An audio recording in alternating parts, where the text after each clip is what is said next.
Assalamualaikum warahmatullahi wabarakatuh. Perkenalkan, nama saya Nurul Fitriatul Silvia dengan NIM 231M10127, Prodi Manajemen, Fakultas Ekonomi, Matkul Filsafat Ilmu, dosen pengampu Bapak Irfan Tufail, SPD MPD. Pada kesempatan kali ini, saya akan membahas tentang perkembangan ilmu dan filsafat. Apa ilmu pengetahuan itu? Ilmu adalah pengetahuan yang tersusun atau disusun secara sistematis dengan menggunakan metode tertentu, yang pemerolehannya dilakukan dengan cara studi, observasi, dan eksperimen. Sejarah perkembangan ilmu pengetahuan. Periode pertama terjadi pada abad keempat sebelum Masehi. Pada abad ini, peninggalan-peninggalan yang menggambarkan ilmu pengetahuan, dan pada abad ini merupakan terjadinya pergeseran dari persepsi mitos ke persepsi logos, dari dongeng-dongeng ke analisis rasional.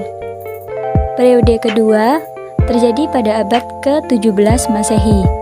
Pada periode yang kedua ini, terjadi revolusi ilmu pengetahuan karena adanya perombakan total dalam cara berpikir, yaitu meninggalkan cara berpikir ontologis atau metafisik, beralih ke elemen-elemen yang terdapat pada suatu dimensi filsafat ilmu dalam diskursus integrasi ilmu. Metode ilmu pengetahuan di sini terbagi menjadi 4. Yang pertama, periode Yunani kuno, kedua, periode Islam, ketiga, periode Renaissance dan modern, keempat, periode kontemporer. Yang pertama yaitu periode Yunani kuno.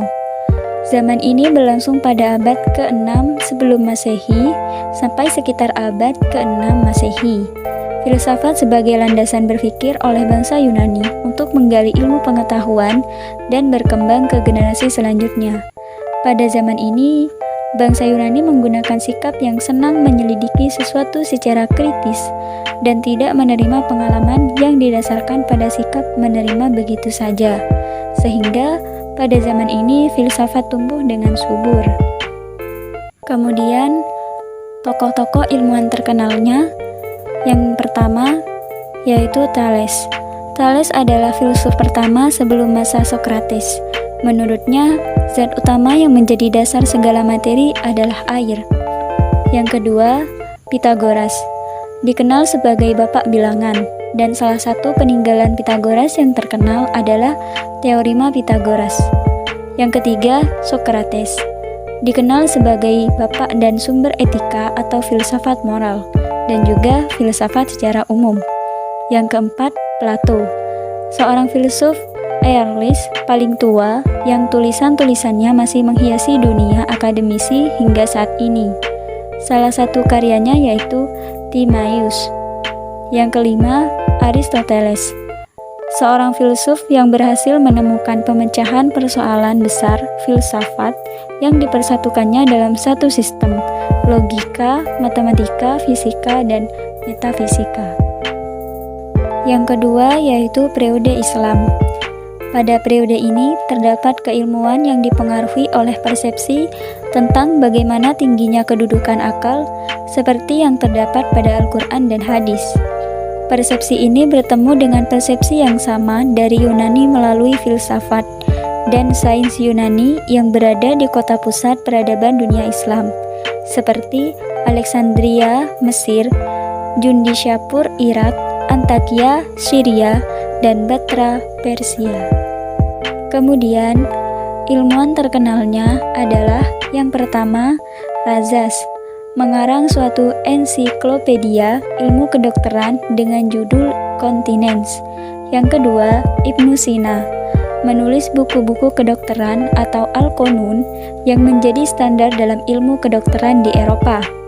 Yang ketiga, Al-Khawarizmi, menyusun buku Al-Jabar pada tahun 825 yang menjadi buku standar beberapa abad di Eropa. Yang keempat, Al-Idris, telah membuat 70 peta dari daerah yang dikenal pada masa itu untuk disampaikan kepada Raja Bogir II dari Kerajaan Sicilia. Yang ketiga, yaitu periode Renaissance dan Modern. Michelet, sejarawan terkenal, adalah orang pertama yang menggunakan istilah Renaissance. Renaissance adalah periode perkembangan peradaban yang terletak di ujung atau sesudah abad ke-8 sampai muncul abad modern. Ciri-ciri utama Renaissance yaitu humanisme, individualisme, sekulerisme, empirisme, dan rasionalisme. Yang keempat yaitu periode kontemporer. Zaman ini bermula pada abad 20 Masehi dan masih berlangsung saat ini.